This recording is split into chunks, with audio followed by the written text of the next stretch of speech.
बोलिए श्री सदगुरुदेव की जय। सदगुरु श्री कबीर साहब जी कहते हैं कि सही बात, जो सही बात होती है वही ठिकाने की होती है, और गलत बात होती है वही बिना ठिकाने की होती है। तो जो गलत बात जो करता है और धोखे में जो अपने जीवन को रखता है, उसका जीवन नरक बन जाता है।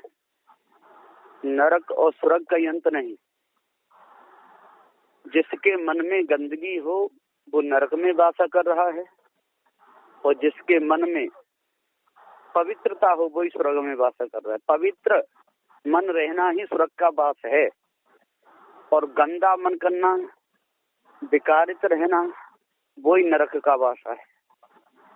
नरक और स्वर्ग कहीं अंत नहीं। जो लोग नरक और स्वर्ग ऊपर नीचे मानते हैं, ये उनकी बहुत बड़ी भूल है।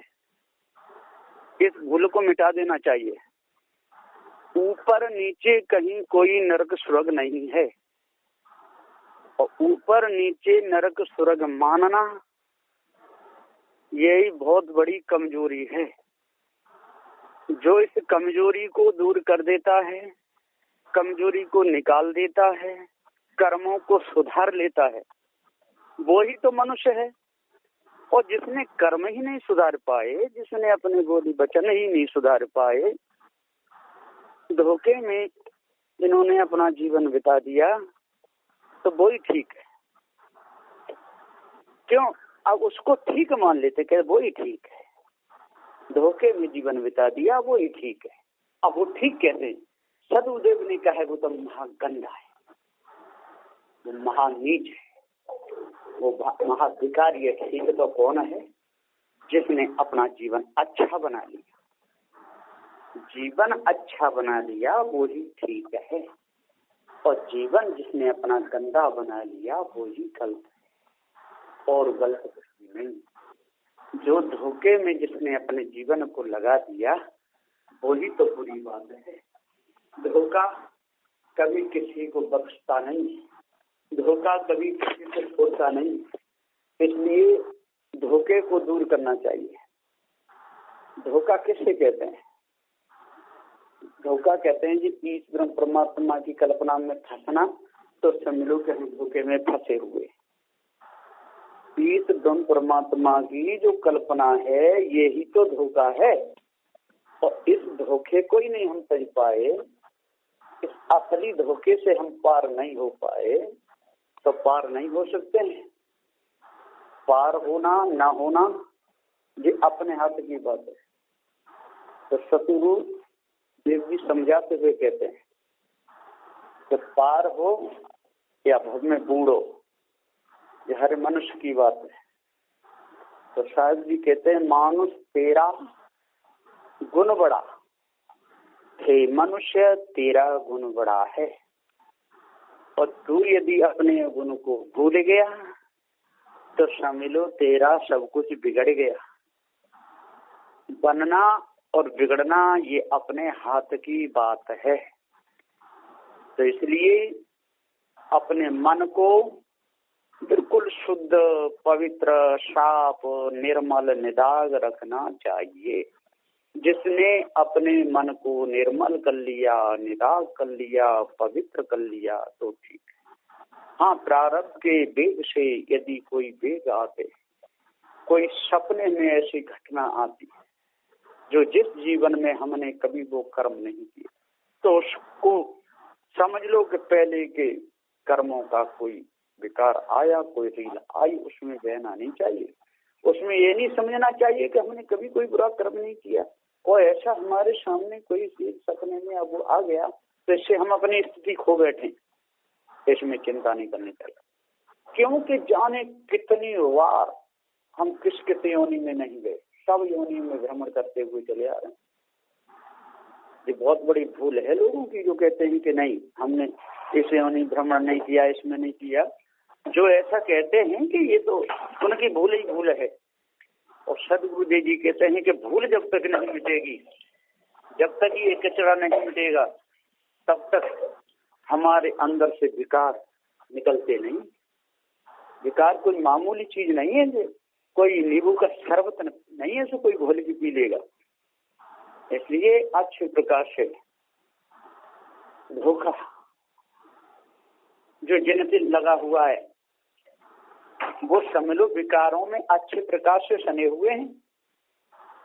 कहते हैं अच्छे प्रकार से विकारों में सनना, अच्छे प्रकार से कहते हैं पूरे तन मन वचन को लगा करके विकारों में सन जाना।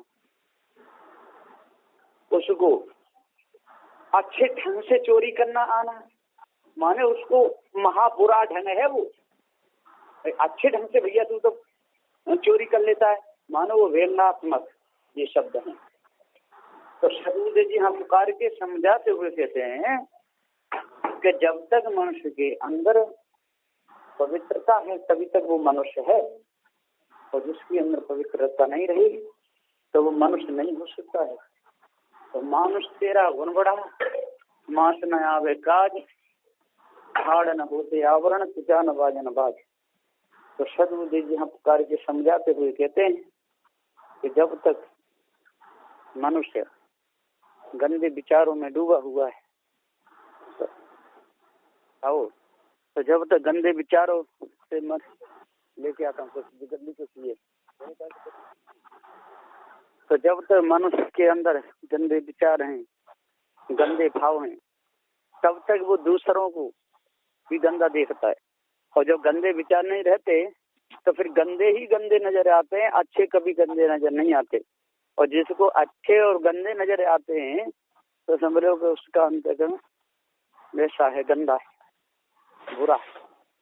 तो बुरे विचारों से जो काम लेता है, गंदे विचारों से जो काम लेता है, समझ लो कि उससे बड़ा द्रोही, पापी, पाखंडी, दुराचारी, हठी, सठी, पक्षपाती, मूर्ख, शठ, बेईमान, दुराचारी, व्यभिचारी, कामी, क्रोधी, लोभी, मोही, अहंकारी, शठ, मूर्ख कोई नहीं।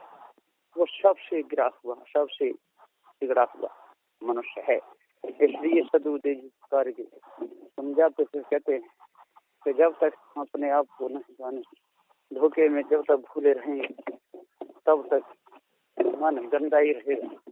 और मन के जो गंदे जो विचार हैं वही मनुष्य को धोखा देते हैं। और जब तक गंदे विचार दूर नहीं होते तब तक उसका धोखा छूट नहीं सकता है। और धोखेबाज कभी अच्छे काम कर नहीं सकता है, और बुरे विचारों वाला कभी किसी के साथ में अच्छा ही नहीं कर सकता है। और यदि अच्छा कर रहा है तो समझ लो उसके अंदर पवित्रता आ गई है, और पवित्र आ गई है तो उसके दोष भी दूर हो सकते हैं। और यदि पवित्रता नहीं आई और ढोंग दिखा करके यदि अच्छी अच्छी बातें करता है तो समझ लो कि उसके अंदर कचरा भरा हुआ है, वो कभी ठीक होने वाला नहीं। तो शायद ये हम कार्य समझाते हुए कहते हैं अच्छे विचार वालों का अच्छा प्रभाव पड़ता है और बुरे विचार वाले का बुरा प्रभाव पड़ता है। तो अच्छे और बुरे दो प्रकार के विचार होते हैं। इसलिए सदगुरुदेव जी कहते हैं कि बुरे विचारों को त्यज देना चाहिए और धारण करने ही तो अच्छे विचारों को धारण करना चाहिए। अच्छे विचारों से अंतःकरण एकदम पवित्र हो जाता है और बुरे विचारों से अंतःकरण गंदा होता है। तो गंदे विचार रखना या अच्छे विचार रखना ये अपने ऊपर है, और हम जैसा करेंगे और जैसा भरेंगे, जैसी हमारी करनी होगी वैसा हमको मिलेगा। कोई हमारे प्रारब्ध को इधर उधर नहीं कर सकता है। हमारे प्रारब्ध में यदि राजा बनना होगा तो राजा बने, रंक बनना होगा तो रंक, भिखारी बनना होगा तो भिखारी। पुरुषार्थ अपना है, पुरुषार्थ करेंगे तो ठीक और नहीं करेंगे तो नहीं। तो सदगुरुदेव जी कार्य को समझाते हुए कहते हैं कि अच्छे विचार रखना चाहिए। अच्छे विचारों के द्वारा तो अच्छी गति रहती है, अच्छी मति रहती है, सद विचार आते हैं। और गंदे विचारों के द्वारा गंदे गंदे विचार आते हैं, दूसरे की हानि के विचार आते हैं। और किसी से भी यदि द्वेष हो जाए तो द्वेष होते होते होते होते इतना हो जाता है कि फिर वो पाप में बदल जाता है। और पाप में जब बदल जाता है फिर अच्छा भी बुरा लगता है, बुरा तो बुरा है ही है। तो सदुदय जी यहाँ पुकार के समझाते श्री कबीर साहब जी कहते हैं कि अपने मन को गंदा नहीं होने देना चाहिए हर समय। जैसे ब्यार आंधी आ रही है तो अग्नि जल रही है, तो हर समय वहां पर जो बाल्टी पानी की लेके बैठा रहता है, तो हवा आते ही पानी डाल दे तो वो अग्नि बुझ जाती है। और यदि वो देखता है कभी और देख लियो चिंगारी उड़ के दूसरी जगह लगती है, तीसरी जगह अग्नि फैल जाती है। इसी प्रकार से जो गंदे विचार वाले लोग होते हैं वो छिपाने में बहुत तेज होते हैं, और अच्छे विचार वाले होते हैं वो छिपा नहीं पाते, वो तो सीधे रहते हैं, सीधा का सीधा अपना का छुट्टी। तो उन विचारों की बदनामी हो जाती है दुनिया में, सब देखते हैं। और जो बुरे विचार वाले हैं वो तो छिपाने में बहुत तेज रहते हैं, तो वो छिपाते रहते हैं, तो उनका नाम हो जाता है। तो जब कर्म का दंड आता है तो कर्म का दंड उसी को भोगना पड़ता है। तो सारा संसार उसकी भलाई करे, अच्छे से अच्छा बतावे, पर कर्म का दंड तो वो तो बदलेगा नहीं, वो तो उसको दंड देगा ही देगा। इसलिए चाहे सारा संसार बैरी हो जाए, चाहे सारा संसार बुरा कहे, तो उसमें चिंता नहीं करनी चाहिए, पर अपने कर्मों को अच्छा रखना चाहिए, अपने मन को अच्छा रखना चाहिए, मन को पवित्र रखना चाहिए, मन में कभी विकार नहीं आने देना चाहिए, और सही साफ बात कहना चाहिए, कोई माने या न माने। मानना और नहीं मानना ये दूसरे की बात है, और सही कर्म करना, सही चलना ये अपना निज का भाव है। तो निज कर्तव्य में रहना चाहिए, निज विचारों में, और कभी विचारों को गंदे नहीं होने देना चाहिए। गंदे विचार हो गए तो अपनी भी वो हानि कर लेगा और दूसरे की भी हानि कर लेगा। गंदे विचार वाला ऐसे देवताओं को खोजेगा जिन पे मांस चढ़ाया जाता हो, शराब जाती हो, बकरे काटे जाते हो, मेढ़ा काटे जाते हो, वहां पर ऐसे देवी देवताओं को खोजता फिरेगा। और वो गंदे विचार वालों ने ही ऐसे देवी देवता बनाए, क्योंकि उन्हें शराब पीनी है, और शराब पीनी है और कारीगर तो मूर्ति बना ही देता है। एक कागज पर मूर्ति बनाई, भैया ऐसी मूर्ति बना दे, एक मुंह से ऊपर एक मुंह से नीचे, और दांत लाल लाल और बार ऊपर को खड़े हुए, ऐसी मूर्तियां बना लेते हैं। और फिर शराब लाते हैं और शराब उसके ऊपर चढ़ा दे देवता के ऊपर, और बोतल पी गई। तो कहते हमारा देवता शराब पीता है इसलिए हम भी शराब पीते हैं। ऐसा ही फोटो बना लेते हैं, गांजे की चिलम हाथ में, हुक्का सामने, पी रहे हैं, पगड़ी लगी हुई है, मोच बड़ी है, कुड़ुक कुड़ुक पी रहे हैं कि ये बहुत बड़े देवता हैं। और जो चिलम पीता है उसके सारे विकार दूर हो जाते हैं इनका नाम लेकर के। तो लोग चिलम पीते रहते हैं, क्योंकि आदत चिलम की है तो ऐसा देवता बना लेते हैं, आदत शराब की है तो ऐसा देवता बना लेते हैं, मांस खाने की आदत है तो वैसा देवता बना लेते हैं। जैसे उनके कर्म है तैसा देवता बना के सामने खड़ा कर लेते हैं और वैसे ही कर्म करने लगते हैं। कोई कहता है भैया ऐसे कर्म आप क्यों करते हो? कि हमारा देवता करता है इसलिए हम करते हैं, देवता नहीं करे तो हम काहे को करेंगे? तो ये देवता की महिमा है, इसलिए हमको पाप लगने वाला नहीं है। पाप लगेगा किसको? जो देवता का नाम लेकर के जो कर्म नहीं करेगा उसको पाप लगेगा, और देवता का नाम लेकर के कर्म कराए तो कहेगा पाप। तो इस प्रकार से लोग संसार में भूले हुए हैं। कोई बलि चढ़ावे और यज्ञ करे परमात्मा के नाम पर चढ़ावे तो उसको पाप ही नहीं लगेगा। ऐसा पंडित लोग सारे संसार को भरमाते रहते हैं। तो सदुदेव कहते पाप तो लगेगा, चाहे तो किसी का नाम लेकर के काटो, चाहे बिना नाम लेकर के काटो, पाप तो लगेगा। चाहे तो किसी परमात्मा का नाम लेकर के कुल्हाड़ी किसी के पैर में मारो, चाहे बिना लिए मारो, दर्द तो होगा। अरे सुइया किसी की पीठ में घूंसो और कब परमात्मा का नाम लेकर के और सुई को घूंस रहा हूँ, वो तो दर्द तो होगा। सुई को क्या मालूम कि ये परमात्मा का नाम ले रहा है किसका, और परमात्मा नाम की कोई चीज है नहीं, ये तो धोखा है। सारे संसार में लोग भुलाते और भरमाते रहते हैं, गंदे काम स्वयं करते हैं और कहते हैं ये प्रेरणा हमको परमात्मा ने दी, उसकी दया से ऐसा हुआ। तूफान आ गया, हवा चल गई, पृथ्वी हल गई, पेड़ टूट गए, जनहानि हो गई, धनहानि हो गई, ये तो होता ही रहता है, इसमें परमात्मा का कोई लेना देना नहीं और न कोई मनुष्य कुछ कर सकता है। अब किसी का बाग है, बगीचा है, और तूफान आ गया और उखड़ गया, इसमें कौन क्या करेगा? किसके नाम से थाने में जाके रिपोर्ट होगी? हाँ, सरकार सुन ले और उसका धन हानि हो गई है तो कुछ दे दे, वो बात अलग है, नहीं तो जो हानि हो गई तो हो गई। यदि कोई मनुष्य आकर के काट देता है तो उसके ऊपर जुर्माना लग सकता है। उसके नाम से थाने में रिपोर्ट भी हो सकती है। पर हवा से काम बिगड़ गया, उस पर कौन करेगा? ये सत्संग हो रहा है, टेंट लगा हुआ है ना, भोजन भर रहा है, तूफान आ गया, मिट्टी भर गई, टेंट फट गया, काम बिगड़ गया, तो उसमें तो किसी का दोष है नहीं, वो तो प्रकृति प्रकोप है। और प्रकृति जड़ है, पृथ्वी जल वायु अग्नि ये सब जड़ हैं, और इसको चलाने वाला कोई ईश ब्रह्म परमात्मा तो है ही नहीं। ये तो अपने आप वेग उठते हैं, अपने आप शांत हो जाते हैं। ये चारों तत्व अनादि हैं, पृथ्वी भी अनादि है, जल भी अनादि है, अग्नि भी अनादि है, और चेतन जीव भी अनादि है।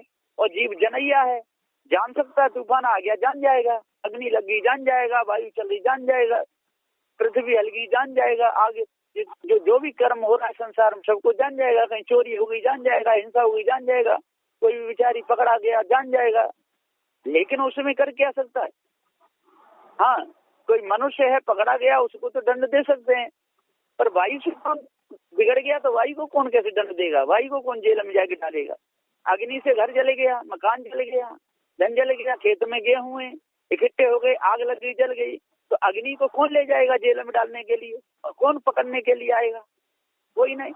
अब जल है, बांध टूट गया, गांव बह गया, शहर के शहर बह गए, और जनहानि बहुत हो गई। अब सरकार से कोई वो करे, आग्रह करे कि पानी को जेल में डालो, तो पानी तो जेल में पड़ नहीं सकता है, और उसको भर भर के रख भी दोगे 2-4 बाल्टी, तो वो जानेगा क्या? क्योंकि वो जड़ है। इसलिए जो लोग धोखे में फंसे हुए हैं, इस धोखे को जब तक हम दूर नहीं करेंगे तब तक शांति नहीं मिल सकती। जल के ऊपर कोई केस नहीं हो सकता। जो जल क्या जाने, बाढ़ आ जाए, गांव बह जाए, कोई कुआं में गिर के मर जाए, और थाने में रिपोर्ट करो कि जल में डूब के हमारा आदमी मर गया, उसको जेल में डालो। जल के ऊपर क्या चलेगा? अग्नि में कोई जल गया और थाने में रिपोर्ट करे अग्नि में हमारा आदमी जल गया, अग्नि को दंड होना चाहिए, फांसी होनी चाहिए, तो अग्नि को कौन फांसी देगा? पृथ्वी हल गई है ना, गांव के गांव चले गए, हानि हो गई, तूफान आया, टेंट फट गया। अब जाकर के कहो थाने में कि हवा जोड़ की चली इसलिए हमारा टेंट फट गया, इसलिए हवा को जेल होनी चाहिए, फांसी होनी चाहिए। और उसमें क्या है? उसमें तो आदमी भी मर सकते हैं, पशु भी मर सकते हैं, और टूट सकता है। क्योंकि तो जड़ का प्रकोप है, जड़ के प्रकोप में कोई किसी की बस की बात नहीं है। और जो इनकी जो पूजा करते हैं, जो आराधना करते हैं, वंदना करते हैं, पवन देवता, अग्नि देवता, है ना, पृथ्वी देवता, वैष्णु देवता, जो ऐसे कर करके जो पूजा जो आरती करते रहते हैं, वो जड़ाध्यासी हैं, उनको ज्ञान नहीं है, उसमें कुछ भी होने वाला नहीं उसकी आराधना प्रार्थना वंदना से। क्यों? वो पृथ्वी के ऊपर कोई केस नहीं हो सकता, जल के ऊपर कोई केस नहीं हो सकता, अग्नि के ऊपर केस नहीं, वायु के ऊपर कोई केस नहीं हो सकता, आकाश के ऊपर कोई केस नहीं हो सकता। और सूर्य है, और सूर्य की गर्मी से किसी का केस सूख गया, और सूर्य के ऊपर कोई मुकदमा चला गए, तो मूर्ख नहीं तो कौन है? सूर्य के ऊपर कोई मुकदमा चलेगा? कभी नहीं चलेगा। तो सदुदय जी पुकार के समझाते हुए कहते, और जंगली जानवर हैं, अब उनको तो पकड़ सकते हैं या भगा सकते हैं, और उनके ऊपर कोई केस करे तो सरकार पकड़ सकती है। अब कोई इनकी जेल कर लोगे, इनको फांसी दो, यही मूर्खता है। तो सदुदय जी पुकार कहते हैं सारे नियम लागू किस पे होते हैं? मनुष्य पे होते हैं। तू जानबूझ करे तब, और जानबूझ के नहीं कर रहा, धोखे में यदि कुछ हो रहा है तो धोखे में भी नहीं होते, जो धोखे में करते हैं वो मूर्खता है। तो यहाँ पर सदुदय जी पुकार करके और विचार करके कहते हैं कि हे भाई ज्ञानियों, विद्वानों, 4 वेद 6 7 18 पुराणों के ज्ञाता हो, ब्राह्मण, क्षत्रिय, वैश्य और शूद्र हो, जब तक आप लोग धोखे में रहोगे तब तक आप लोगों में विघटन रहेगा, आप लोगों में ही राग द्वेष बना रहेगा। वो अपने को ऊंचा मानेगा, वो अपने को नीचा मानेगा, वो उससे कहेगा तो इधर कैसे निकला, वो उसमें कहेगा, लड़ाई होती रहेगी पशुओं की तरह, और मरते झगड़ते रहेंगे। सिर्फ पशु में उन्हें कोई अंतर नहीं। जब चारों मिलकर के ब्राह्मण, क्षत्रिय, वैश्य हैं, सब मनुष्य, और मनुष्य होकर के लड़ेंगे, झगड़ेंगे, एक दूसरे तरफ घुर्राएंगे, कुत्ता की तरफ, वो उधर को उधर को, तो दूसरा जन्म उनका पशु का होगा, वो मनुष्य हो नहीं सकते। इसलिए शेख सैयद, मुगल पठान, ये भी मनुष्य हैं, और आपस में लड़ेंगे, मैं शिया, मैं सुन्नी, मैं ऐसा, और वो लड़ते झगड़ते रहेंगे, दूसरा जन्म पशु का हो जाएगा, लड़ते रहो आराम से, कुत्ता बने हुए, पशु बने हुए। इसलिए सदुदेव कहते हैं कि अपने आप को जब तक नहीं सुधारेंगे तब तक नहीं बच सकते। साहब कहते हैं कि एक था भगत था, एक जाट, और उसके घोंटू में दर्द होता था, तो वह दर्द से वो कहता था, देख मेरे को जाट कहते हैं, बंद हो जा, नहीं तो समझ लेना तेरी नस नस ढीली कर दूंगा। अपने पैर को कहता था। अब पैर क्या जाने कि तू जाट है क्या है। तो उसने क्या काम किया, पत्थर पे तो अपना घोंटू रखा और हथौड़ा मारा। और मारा तो दर्द हुआ। अब चिल्लाया, अरे मर गया बचाओ बचाओ। सब दौड़े, भैया क्या हो गया कि मेरे घोंटू में रोज दर्द होता। तो मैंने इससे कहा, देख होश में आ जा। मेरे से जाट कहते तुझे होश में बुला दूंगा। तो मैंने हथौड़ा मार दिया। तब समझ आया, अरे मूर्ख जी, तो पैर तो तेरा ही है, दर्द तो तेरे को ही होगा। तू तो जानेगा, वो तेरा पैर क्या जानेगा तू जाट है क्या है।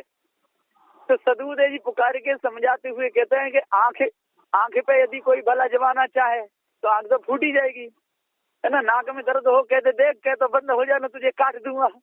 तो दुख कौन भोगेगा, जो नाक काटे वही दुख भोगेगा। पैर को काट दे, हाथ को काट दे, शरीर में कोई हानि कर ले, कुआं में गिर जाए, है ना, तो ये हानि अपने को ही है।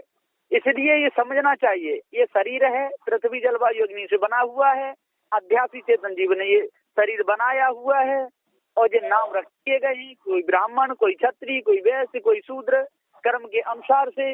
लकड़ी का काम करता है बढ़ई कहते हैं, मिट्टी का काम करता है कुम्हार कहते हैं, सोने का काम करता है सुनार कहते हैं, खेती का काम करता है किसान कहते हैं, कपड़े का काम करता है धोबी कहते हैं। जैसे जैसे उसके कर्म अनुसार से उसके नाम पड़ गए, पर है सब मनुष्य। इसलिए सदगुरुदेव जी पुकार के समझाते हुए कहते हैं, इन शब्दों पर लड़ना, झगड़ना, मारना, काटना नहीं चाहिए। ये तो सब है, शब्द ही शब्द हैं, सब मनुष्य हैं। कोई कुछ करता है, कोई कुछ करता है। इसलिए जो ईश्वर परमात्मा की जो कल्पना है ये भी धोखा है, और तंत्र मंत्र जादू टोना ये भी धोखा है, भूत चुड़ैले की कल्पना करना ये भी धोखा है। इसलिए धोखे से बचो, अच्छे कर्म करो, और अच्छे कर्म जब करते रहोगे पार की सदगुरुदेव जब मिल जाएंगे, जड़ चेतन का जब ज्ञान हो जाएगा तो सभी प्रकार की कालमा अंदर की दूर हो जाएगी। इसलिए अंदर की कालमा को दूर करके और पार की संत गुरुजनों की संगत करके अपनी आदत को सही करना चाहिए, तब पूर्ण शांति मिलेगी। नहीं तो मिथ्या धोखे में जीवन चला जाएगा। वैसे नए वचनों के साथ में मैं अपनी वाणी को विराम देता हूँ। बोलिए श्री सदगुरुदेव की जय।